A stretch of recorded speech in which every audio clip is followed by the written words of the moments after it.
A very good evening, ladies and gentlemen, and welcome to the session on Taking Stock 2030 Energy Outlook and Implications for Global Net Zero Emissions. As you can make out, we are talking about the elephant in the room, that is climate change. In fact, the very last session was about adaptation, and this session is going to be mitigation. And we are going to talk about green energy transition as a mitigation process, which has been a prime concern ruling the roost in all our minds. While definitely the upcoming COP28 will take up this concern as a critical limb of global climate action, the need to chart a viable course towards achieving net zero emissions by 2050 is important. And it is now imperative that we gain a comprehensive understanding of the current emissions trajectories until 2030. We should rather make this attempt to understand what kinds of adjustments need to be made, what are the pathways that we have followed so far, and if at all we have to get into the Paris targets or suppose the net zero targets, whether we need to change those trajectories at this point in time or not. So without much ado, what I'll do is I'll just request at the very outset Mallika Ishwaran and her team to make a presentation on what are the concerns emerging out of our present practices and where do we stand as far as 2030 is concerned. Over to you, Mallika. Thank you very much. It's a real pleasure to be here. I'm Mallika Ishwaran, Chief Economist of Shell, and I'm joined by my colleague Georgios Bonais, who's a senior energy analyst at Shell. Now, we both have the privilege of being part of Shell's scenarios team. This is the team that does the long-term thinking for a company like Shell, because we're looking at making investments that last decades. And so understanding the uncertainties and sort of the trends emerging is sort of critical. And again, what we hope is scenarios that existed in Shell for over 50 years, and it helps make better decisions, particularly when you have moments of real deep and radical uncertainty, exactly like the kind of times we're living through today. So, just a brief disclaimer, just to say that we talk a lot about scenarios, and the scenarios are about the future, but they should not be taken as forecasts or as business plans for Shell. When we're doing this scenario work, there are three sort of mega trends, if you like, that we've been looking at. The first is basically the volatility that everyone observes in energy prices that we've seen. Now, when we were looking at this volatility of energy prices, this predates Russia's invasion of Ukraine. So we were expecting this decade to be a decade of volatility, simply because you're ramping down one type of energy system, fossil-based, you're ramping up another type of energy system, low carbon, and in the interim, during that period, you're going to have supply inflexibility and inelasticity. And so any market disruptions that you see will be reflected in relatively larger than before price movements. So volatility was something we expected to be a trend this decade. The second sort of trend we're looking at is around climate change. It marches on, no matter what we as human beings are thinking about. And again, we're seeing evidence of climate impacts becoming more and more obvious. What we think is that sometime over the course of the next 10 years, the world will have a year where it breaches the 1.5 centigrade threshold. So not systematically above 1.5, but we're going to have a year or possibly more in the next decade that go above 1.5. So there's another mega trend to think about. And the third is around technology. And this is not about low carbon technologies, though. We're looking at technologies such as automation, digitalization, AI. And again, how that innovation and that technological change interacts with how energy is produced, moved around, and used is going to be sort of quite innovative, quite different, and quite unpredictable compared to what we see today. Against these three sort of mega drivers, we are also seeing an emerging of a security mindset. So now in the context of the energy system, obviously the Ukraine crisis has brought energy security to the fore for most countries. Now, we saw the seeds of this being sown in the post-financial crisis in 2008 and 9, where the idea of economic security came to the front as countries looked to see and make themselves more resilient to things that were happening beyond their national boundaries. Now, you had the pandemic that then reinforced and amplified this trend, where we see health security becoming rising in prominence, again, to create greater self-sufficiency, to create greater resilience to things that were happening outside the borders. And then we've seen that with the energy crisis and with Ukraine, that energy security now has become a paramount interest. And when you look at the energy trilemma, and I remember talking about this a good 10 years ago, it's always about making changes in the energy system that balance the notion of energy security with the notion of energy access and affordability, which comes under the umbrella of energy equity, and balance that with environmental sustainability of the energy that's being produced and used. Now, we had fairly benign conditions, macro conditions, geopolitical conditions, relatively over the last 10 years, and you saw the rise and the sort of focus on environmental sustainability. We're seeing that trilemma now shift back to balance with the issues of security and affordability coming back to the fore. So we thought this was a nice moment to take a pause and see what is it that, how does that impact? How does this 3 mega drivers that I spoke about, how do the energy security lens now coming in impact on India's progress towards this net zero 2070 target? So what we've done is we've looked across 4 different scenarios. A couple of scenarios that we produced with Terry in 2021. And then our latest Shell's global scenarios looking at energy security. And so combined with these 4 scenarios, we have a number of different pathways that the world and India can decarbonize by. And so we look across these 4 scenarios, very different technological assumptions with very different economic implications, social implications. And what we try to do is identify what are the common factors across these 4 scenarios that need to happen this decade in order for India to be on trajectory to meet its decarbonization aims. So with that, I'm going to hand over to Georgios, who will go through some of the key commonalities across the scenarios and conclude with the no-regret actions that India could consider taking this decade in order to be on that trajectory. Georgios. Great. Thank you, Mallika. Hello, everyone. So in this section, we will actually take you through some of the key themes we have identified in these 4 scenarios about India's climate. So the first one actually is around electrification. Now, what you see on this graph is the share of India's energy consumption, which actually comes from electricity, or actually it's the volume of energy consumption, which comes from electricity. And India has actually made quite a lot of progress in the last few decades because the share of electrification in India's energy mix has actually been increasing quite strongly in the last few decades.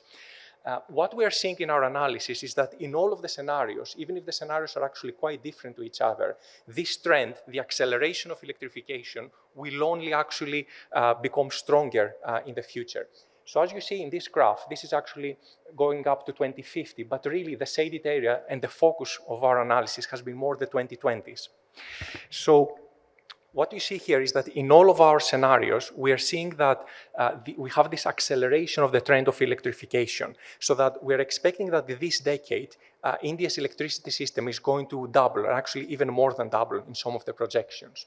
And what is equally important has to do also with where this electricity will come from, about the production of electrification.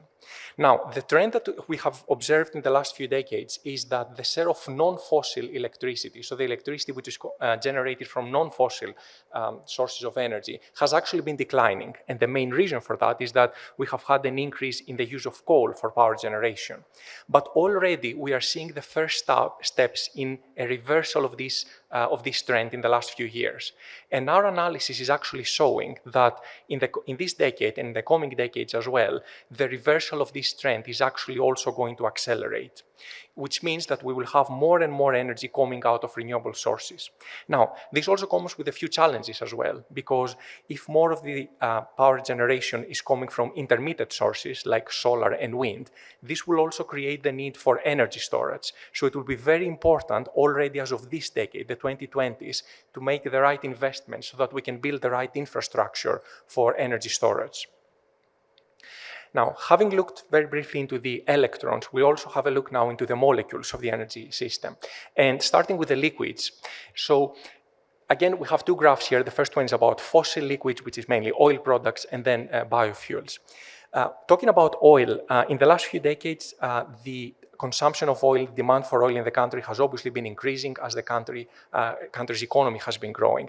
And we are seeing that this trend will actually continue for this decade and potentially even further than 2030. What is the very interesting dynamic though here is that we are seeing the potential for biofuels to start slowly displacing some of the oil demand in particular sectors of the energy system. Now, whenever we talk about biofuels, there are two significant question marks. The first one is affordability, and the second one is supply. India, as a country, is in a good position to supply a significant amount of biofuels, which will actually be required in the 2020s and post that. But as the energy system becomes more sustainable and becomes also a lower carbon emitting energy system, the challenge around biofuels is also to have a transition from the first generation biofuels that we use today, which are more linked to food crops, to more sustainable, advanced second generation biofuels. Looking also into the gaseous fuels, and here the two graphs are around fossil ones, which are natural gas, and then hydrogen. When we talk about natural gas, the trends are similar to oil. Natural gas consumption has been increasing in the country. The projection is that this decade this will continue to do so, and potentially also post-2030 in most of these scenarios. But again, the interesting dynamic here is the emergence of hydrogen as an alternative lower carbon fuel in the gaseous sector. Now, the demand for hydrogen in the future could actually be there in a number of sectors in the energy system. A few examples would include certain parts of the industrial sector. They would also include transport, particularly for heavier vehicles, and in the longer term, potentially aircraft as well. So the demand will most probably be here for India and for the world, really. But the challenge really about hydrogen is really to put in place a hydrogen economy, and this will require the right level of investment across a number of fields. When we're talking about hydrogen production, about storage and transmission and distribution of the fuel, but also about the hydrogen markets, the demand. So the right level of investment will need to be in place in order to create this hydrogen economy. Now, another area that we have actually put a lot of our focus in our analysis has to do with the relationship between economic growth and growth of energy demand. Now, obviously, as we have been discussing, India has enjoyed a strong economic growth in the last few decades, and our projection, our analysis shows that this will also continue into the future.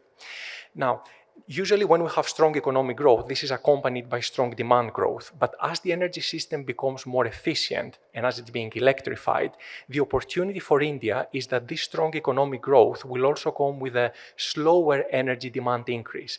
This is of very big importance. And the reason is that if we have a relatively slower demand of energy increase, this will actually make easier the transition towards net zero emissions. So it will be easier for the country to decarbonize. Having discussed a bit about the energy mix, we now need to also talk about another area which is not directly part of it, but very much linked into it. And this has to do with carbon removals. The one thing to really consider here is that there is no projection, there is no scenario which gets to net zero emissions or even towards net zero emissions that doesn't include carbon removals at large scale. There are obviously two areas here. There is the land use, where, again, India is well placed to use its land as a significant carbon sink. And there is also the area of carbon capture and storage. Now, we are seeing in the different scenarios that there will be a strong need, a high demand for carbon capture and storage post-2030. But again, it is really this decade, the 2020s, where we need to have the right policy framework, which is going to drive the right investment, which are going to drive the right infrastructure built. This needs to happen or to start happening in this decade so that we can get the scale of CCS, the carbon capture and storage, which is required post-2030. Having then taken you through of the key areas, this is actually the last slide, and really what it does, it summarizes the key focus and action areas where we need to actually put our put our strength and put our analysis this decade so that we can actually enable India's energy transition. I'll take you very briefly through some of these.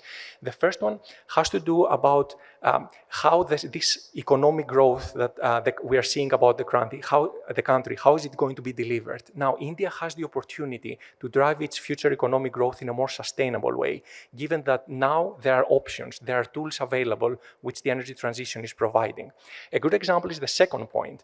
A very important sector for the country, which is the manufacturing sector. It can actually use some of these low energy, low carbon options that we have discussed, like hydrogen, in order to become more vibrant, in order to grow in a more sustainable way.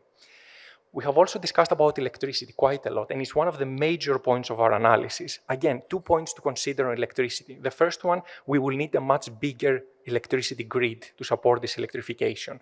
The second point is that we need also to have the right investment in place to build the required energy storage, as the system will be relying more and more on intermittent sources. Then we also discussed obviously about hydrogen and about biofuels. Both of them can become major alternative cleaner solutions, but only if they're supported in the 2020s with the right investment and with the right infrastructure built.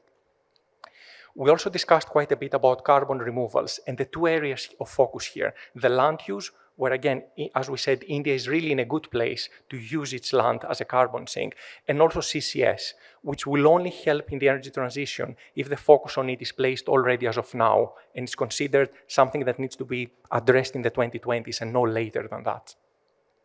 Then we also discussed, actually we didn't explicitly mention it so far, but in our analysis we have looked into detail about carbon pricing and the role that it can actually play. We do believe that it has a role to play because it can incentivize individuals and organizations to use lower carbon options. So that's another critical area. Then in terms of, and again, we didn't have time to discuss in detail, but we have put a lot of focus on sectoral approach for the energy transition. What we are seeing is that there is scope for collaboration between organizations and companies in different sectors. The reason is that some of the solutions that we discussed, hydrogen is again a good example, they can actually be applied to different sectors. So if there is common investment, even from companies in different sectors, they can actually build the required, for example, supply chains and then enjoy the benefits of using, for example, the hydrogen economy. So there's a large scope for cross-sectoral collaboration for the country. And then the last point here, which is not directly linked to the energy mix, but it's a very important one nevertheless, has to do with the energy transition. And we have recognized that in the beginning there will be some costs related to that, but in the longer term, much more importantly, there will be significant benefits. And it is very important that the initial cost, but the very important later benefits are kind of attributed in a fair way to the individuals and the organizations within the country. So with this one, and given the time constraints that we have, I think I will stop here. So that was a very interesting anchor presentation that has indeed floated a host of questions, especially the reconciling between the irreconcilable trinity of energy security, environmental goals, and economic growth.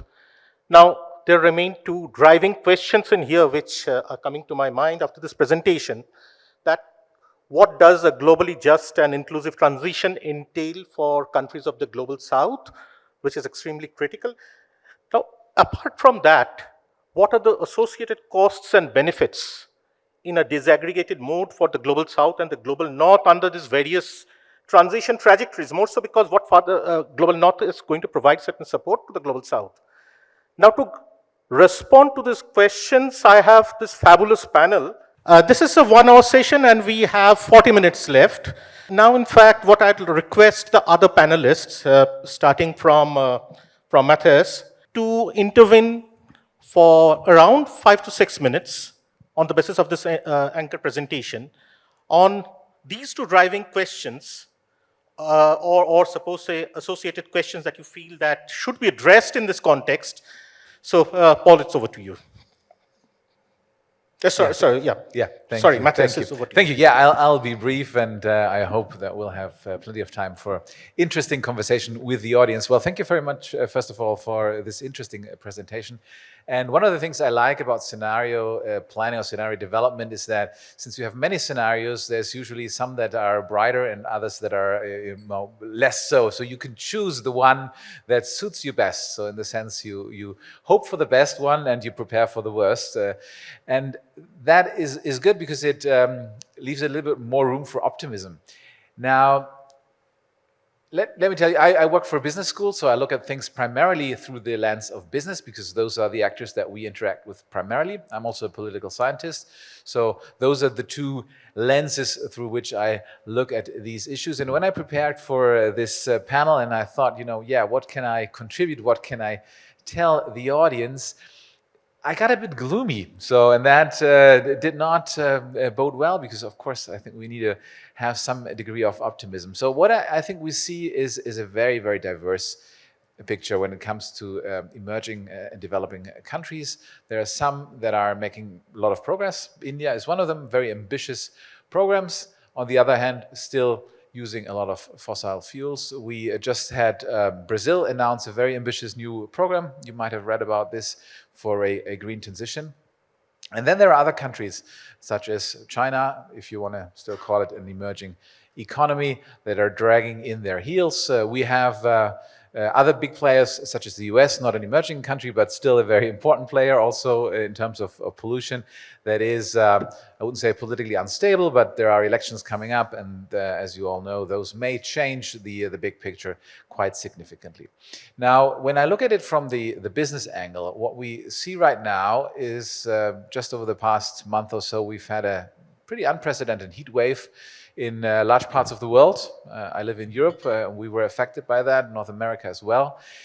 And that has reached a point where, from the business perspective, business is not just anymore the source of many of the problems in terms of being a polluter, but it also affects business operations. So the climate change is negatively affecting productivity, is negatively affecting business operations in parts of the world. And the UN Secretary General, Antonio Guterres, he just coined the phrase that we've actually left the era of global warming, and we have entered the era of global boiling, quite literally. So I think that is important to bear in mind. And again, from the business perspective, that has some real repercussions here.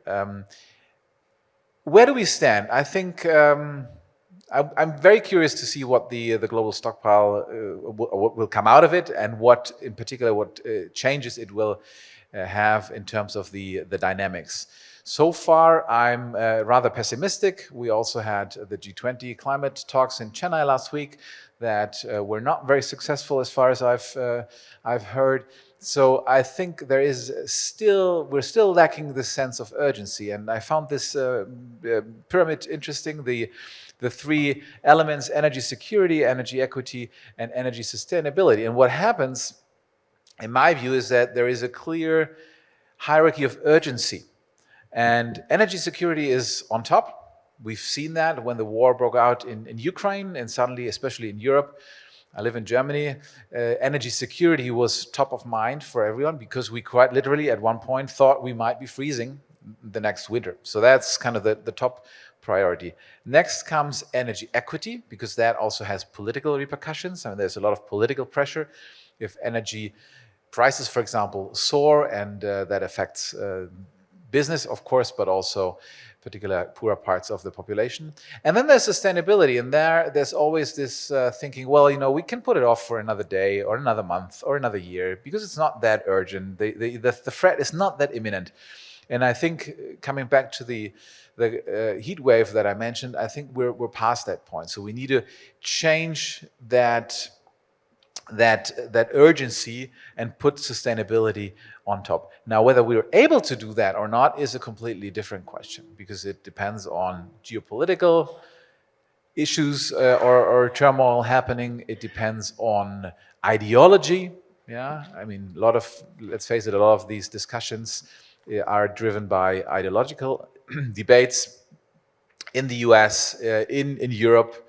Again, I live in Germany, where we have fiercely debated the question of phasing out nuclear energy, which was a very important issue for, in particular, the Green Party. That has led to the curious fact that we had to fire up coal plants again after the invasion of Russia in Ukraine. So all these kind of things, they play a role. And the question is, are we able to pull the rudder around and change the hierarchy of urgency towards sustainability? I'm not sure, but I also don't want to end on a too pessimistic note, so I'll hand it off to the next panelist who maybe can give a bit more of an optimistic picture. Wonderful. I think that sets the context quite a bit, and it's provocative as well. Do we really have this? Do we really believe in this hierarchy happening? Or are there, because there were 10 action points, in fact, that the Terry Shell report, which is going to come out tomorrow, is coming up with. So can we really, reverse this entire trade-off that exists between the three goals? Well, first of all, thank you very much for the invitation. Delighted to be here. I do like trilemmas as well, and so I appreciate that diagram that was put up a moment ago. So let me try to express the trilemma to in a broader sense to kick this off. If I were to take a trilemma right now and impose a broader agenda on it, I would have three parts to it. One part would be the climate crisis, one of your categories. Another category would be international cooperation. And another category would be financing. You could put other things in. But I think the international cooperation piece just shrank a little bit over the last couple of years, not to be pessimistic, but just realistic about it. The climate crisis one grew, and the international finance one, or the finance one, also grew. So that's kind of what we're heading into in terms of the stock-taking exercise that is taking place right now under the United Nations direction, preparing for the meeting in Dubai later this year. And the stocktake will look at climate mitigation, adaptation, finance, as well as loss and damage. It's looking at everything. But my sense is that it will be a strategic document that will be, certain things will stand out and other things will be, if not ignored, not profiled, let's say, right? And I think what is likely to come out with a lot of profile is the climate finance question. And it does lead very much into the 10 points that the presentation ended on. And I think it is a transformation. This really is a transformational challenge, right? And so a couple of things that I would note there, that the estimates of the finance gap range quite a bit, but they are somewhere in the range of $1 to $4 trillion in the different estimates you see. Now that is both domestic finance and international finance and things in there. And it's said that it grows all the time. The longer you wait, the bigger that number is, right? And that makes sense, it's true. There's the $100 billion from the Copenhagen commitments that was not met for 2020, which has now been from the industrialized countries, that has now been extended. I'm not sure if a new number has been put on it, but it's recognized to be beyond 100 billion a year by 2030. And that will be critical. So the financing is challenging. So what would I identify? I'm going to identify a couple of things that I think are critical starting points. And again, it does relate to the scenarios that were pointed out. The first one I would say is fossil fuel subsidies, right? This has been a 14-year, I think, standing agenda item for the G20, and it's just starting to get to the point where some of the countries have actually taken it the full way. Canada, my country, has committed just in the last few months to go the full fossil fuel subsidies removed route, but inefficient fossil fuel subsidies. So there's a little bit of wiggle room in there still. But that will be really important because there's a lot of emissions associated with those, and it's completely doable. Now, of course, coal is part of that as well, and that has led to the just energy transition partnerships being a major direction. I think it started in the G7. It's expanded beyond that. It involves South Africa, Indonesia, Vietnam, potentially other countries that are making a huge transition in their electrification and other energy systems and are right now dependent on coal, which is obviously one of the highest emitting fossil fuels. The two other things that I would point to here, and I'll come back to these issues as we unpack them further, are a point that is often noted about the need for blended finance, which is essentially taking some public financing and using that as a means to de-risk part of the risk for private sector or private company money to come in, because that money is not coming in right now in anywhere near the number that would be needed to get up to these large numbers needed on climate finance. So I think blended finance can be used more. The multilateral development banks have balance sheets right now that can be further leveraged by just adjusting the risk appetite, but those are also very good vehicles to do these kind of blended finance arrangements, which I think are going to be essential. The final thing that I will note here now is the carbon market, carbon pricing, carbon tax, emissions trading, however you want to note it. Article 6 under the Paris Agreement enables voluntary trading, and I think that it hasn't really been taken up that much so far, but the estimates do say that you could reduce the costs of the climate finance needed upwards of $250 billion a year by 2030 if you were to move quickly to get those markets in place. And those markets would be important for many of the poorest countries because they relate to natural capital and other projects that are not going to really find a market unless it's created through this kind of mechanism. So I'll leave my comments there for now, and let's make some progress on resolving that trilemma. Thank you, Paul. Just a clarificatory question, Paul, before you close it. The figure that you mentioned in terms of climate finance of 1.4 or 4 billion US dollar, $1 to $4 trillion dollars. Per year. Does that entail adaptation finance also, or is this? That is everything. Mitigation and adaptation. It's together. Domestic finance as Right. well as international. Thank you. So, of course, that's a very, very important concern. Indeed, in fact, this turns out to be a transformational question. Given this, Dr. Dhawan, as far as those 10 action points that were mentioned, one very critical element came out. It's not it doesn't only entail energy transition, but also nature-based solutions, especially when you talked about land use change and other things in the presentation. So, if you can throw some light on that, and what do you think, how they can go in conjunction with each other? Sure. Thank you. And it's always very difficult to be the last one because everything has been said. But let me come to the nature-based solutions. If we look at what is the reason or what is happening globally, the climate change, it's largely due to energy, the usage of energy. Let's not blame the developed world because development has to take place, and we'll say the same for India.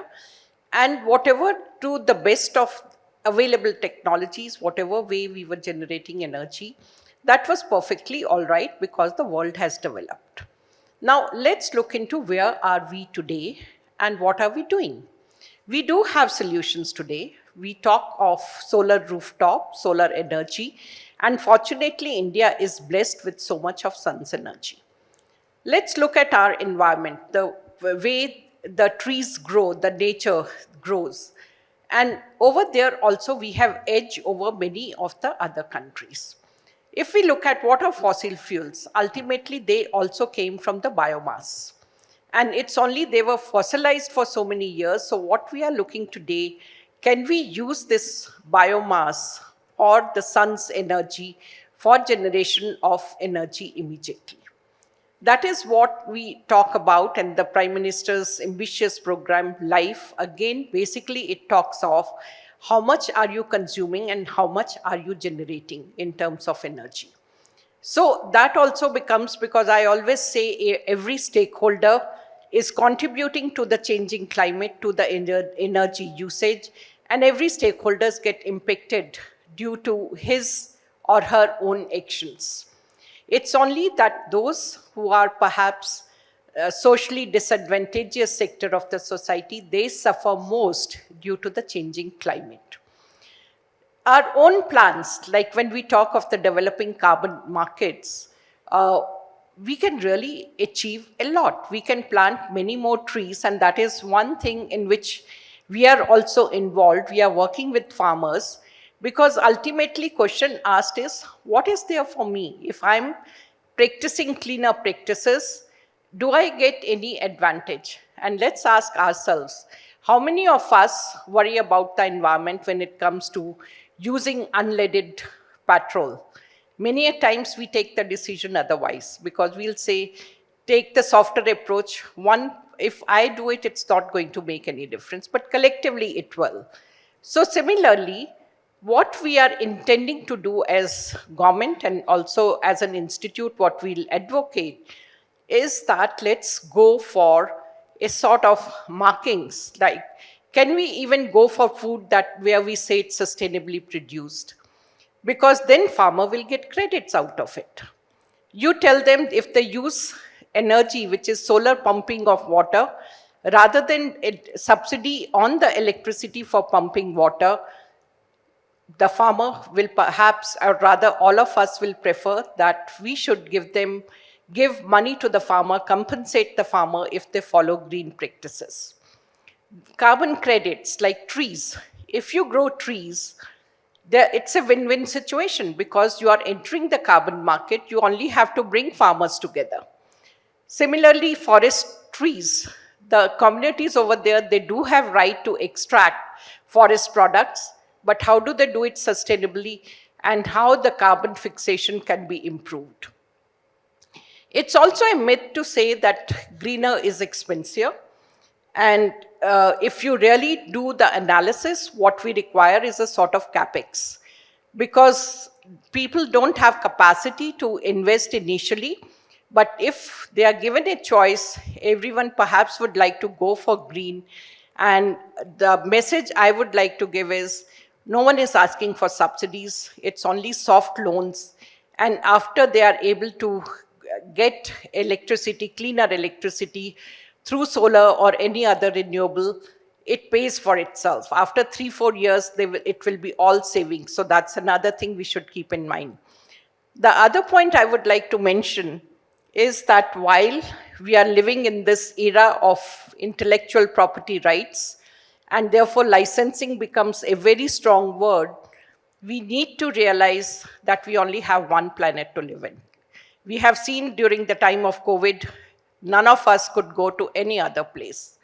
And therefore, if the environment on this planet goes beyond recovery, any amount of air purifiers is not going to help us. So let's move towards technology sharing, and more than sharing, I'll say technology co-development. We also have to realize that most of the G20 countries, including India, we are nations of small and medium enterprises. So if we have to look at the final product, there are going to be so many smaller vendors, and therefore, unless and until you make them green, you will not achieve your target. Technology development cost in our countries perhaps is going to be lower. We may not be needing that level of sophistication, and therefore technology, the green technologies will become perhaps little cheaper in our countries, and that goes also with human resource development. Because technology development is not just the technology. It is adaptation of the technology. Like when we are talking of hydrogen ecosystem, hydrogen is something which most of us have just studied. Now to work on hydrogen, the entire ecosystem, it's hydrogen production, it's storage. And when I talk of storage, you also need to research on what kind of storage tanks you require, what kind of paints should be there. You talk of transportation, till the level it is dispensed. And of course, simultaneously, research has to go on. If you are planning to use it in vehicles, what kind of modifications are required there? So human resource development becomes very important. Last, I'll just like to touch upon some of the government policies. And if we look at whether it is the new forest conservation bill, energy bill, in all the new amendments, government is introducing a major share of renewables. So that shows that government's policies are more towards, or I'll say today we are saying voluntary, but soon they are going to be, and already in some cases it has become mandatory, like industry beyond a certain size or building up beyond a certain size, they all must have component of renewable introduced. And biofuels, again, like it's something like you kill two birds with one stone, because you are fixing the carbon dioxide, which is through agriculture activities. And then you have that biomass, which can be converted into biofuel. And therefore, it's win-win situation. You are also doing it at the village level. That is where you need energy security. For a rural kitchen, energy transition also means access to clean fuels. And therefore, we must have them in this entire drive of going green and energy security. Thank you. Thank you, Vibha. I presume even in this limited space of time, a host of issues came up.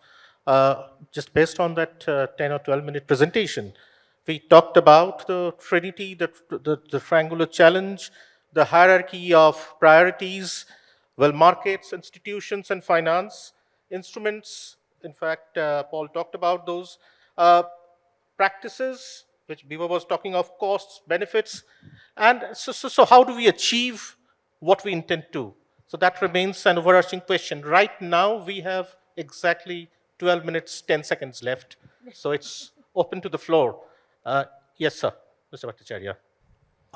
Thank you to Mallika and a colleague, and to the panel. So I want to focus on three big challenges in India in implementing what I thought was a very well thought out strategy. The first is, in order to be able to scale up electricity in a sustainable way, we need major reforms of the distribution energy companies. Nobody's spoken about that. And I wanted to, particularly Mallika, hear your views about what are we to do with the DISCOMs. The second, Paul did allude to it, but I'm just speaking again specifically for India. The scale of finance that is necessary is large, and it's not uniform. Financing for renewables very different than financing for the grid, very different for the financing for green hydrogen. So how do you see the financing challenge? And the third issue, which is also very big, is the issues of just transition. When you look at the coal economy here, there are 1 million people employed, very poor. There's also a geographic issue about the just transition. The sun shines in the west, all of the non-renewables are in the east. There are also going to be major challenges around the hard-to-abate sectors, and around it, major challenges around vested interest and jobs. So if you could maybe just in panelists comment on those three aspects. Thank you. That was Mr. Amar Bhattacharya. Yes, please identify yourself when you ask the questions. Thank you. Masanori Kobayashi from the Ocean Policy Research Institute of the Sasaka Peace Foundation in Tokyo, Japan. I wanted to ask a question to Mallika. I really liked your scenario, that trilemma approach, and I just wondered if you have considered a scenario where there will be no more increase in the fossil fuel consumption, but still you achieve economic growth and also the improvement of human well-being. And in that scenario, can it be integral part of the business model for your company in the long run? And if it's that case, what will be the enablers? I'm just curious about your views. Thank you. I'm Anbu from Area Economic Research Institute for ASEAN and East Asia. And most of the discussion here happening is either at the global level or at the national level. And what could be the opportunities for the regional cooperation, where the small and medium-sized economies like ASEAN and Africa can come together and can contribute for the national level aspiration as well as the global mandates. Thank you. Mallika, we start with you. So I think on the power sector, this is something that I think the power sector needs reform, including the regulation of the transmission and distribution networks. And I think that's fundamentally where there's an opportunity when you're doing that response to put discoms on a more sustainable footing. Because more increasingly, you won't need the distribution network sort of being more active and more, sort of flowing two ways than you have today. And so that's where you need to invest and upgrade sort of these networks, make sure they're coordinated with the transmission networks. In India, it's also state sort of segregation that happens and fragmentation. So I think that to me is an opportunity for the government to help support the discoms into the new model, if you like, of regulating the network and investing for the future. I think, so I think you can't just leave it to them. So that's my honest answer, Amar. And it's not just India, it's in a whole bunch of other countries that you see this, the distribution side needs to be really stepping up. I think on the hard to abates and all this, I mean, a lot of what Giorgio's put up there was laying the groundwork for when these technologies come to sort of commercial stage. And the thing is that usually what we've seen historically is that it all happens incrementally. You develop a little bit of supply, a little bit of infrastructure is developed to move it around, a little bit of demand is created, and you iterate that. We have 30 years or 40 years to do this. And so again, you don't have the luxury of sitting there saying, we'll just iterate. So there has to be that coordination role on the hard to abates, on the carbon removals, where you're simultaneously investing in developing the supply and the demand and the infrastructure to get it going.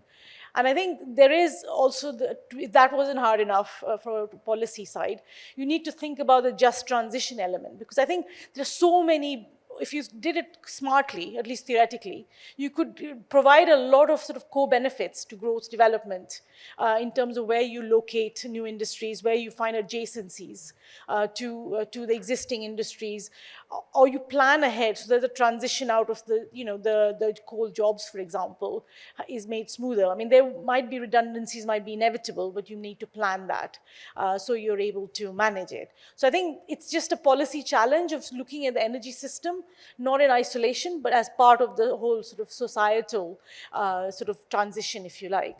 And I'll end with the question, particularly to Shell and on oil and gas and fossil use.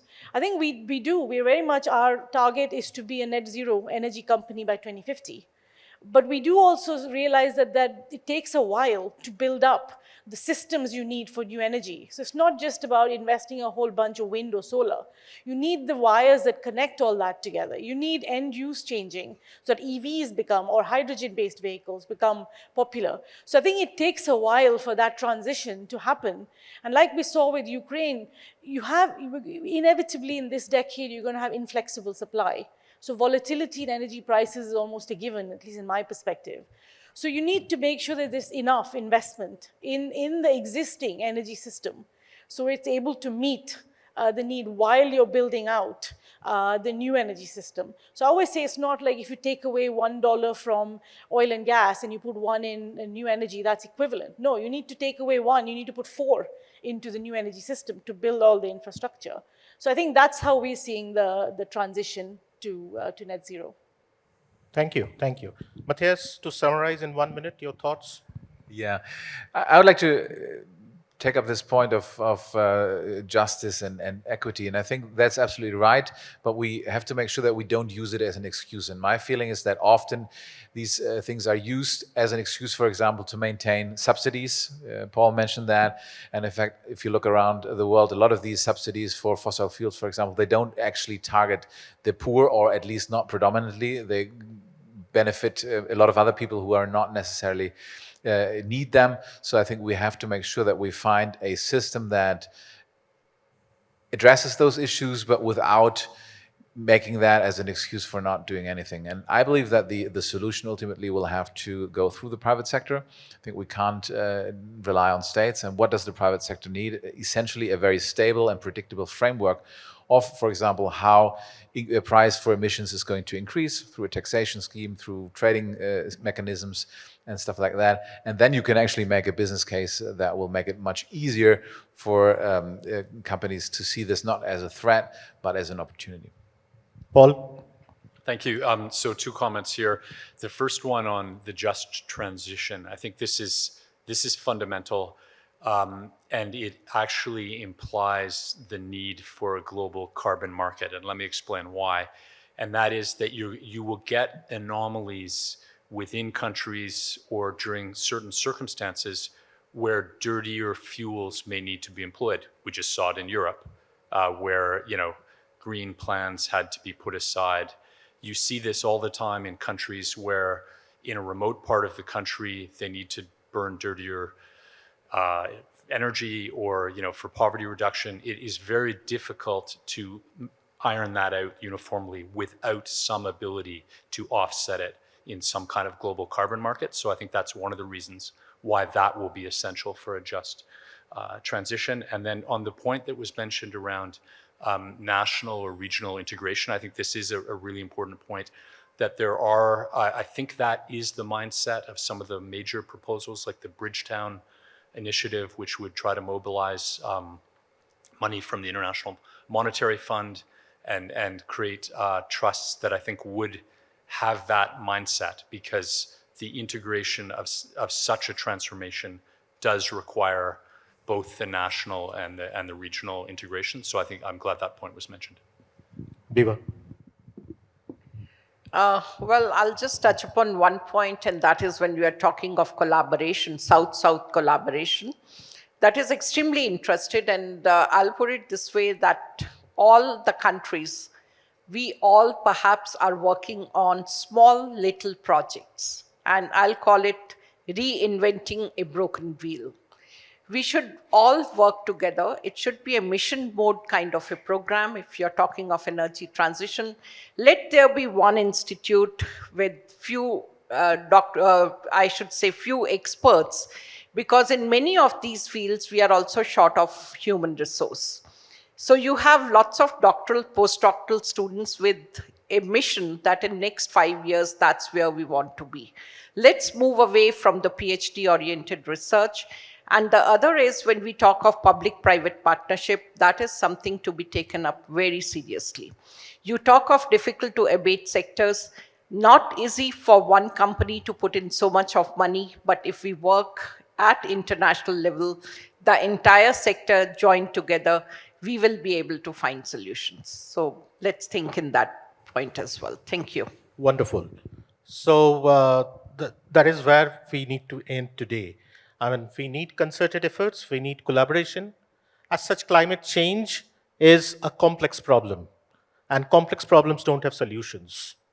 So they cannot be essentially expressed in terms of the ordinate and the abscissa, the x and the y-axis. Otherwise, we could have resolved it or solved it as an equation.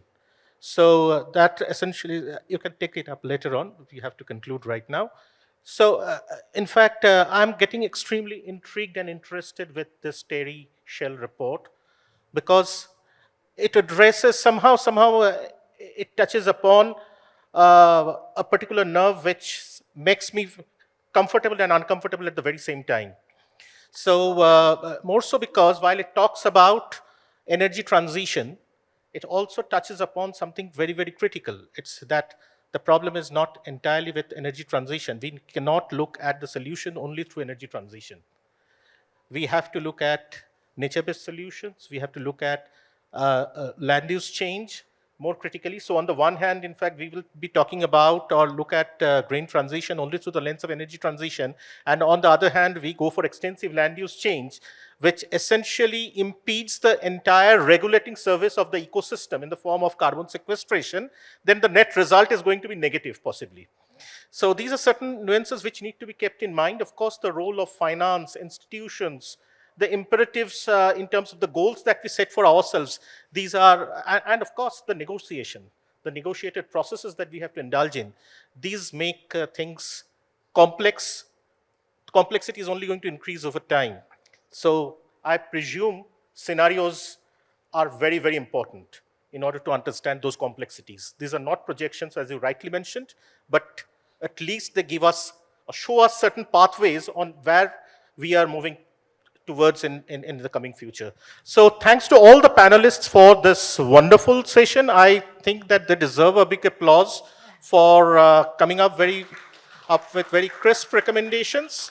And thanks to the audience for raising some very interesting questions and making this session a grand success. Thanks so much.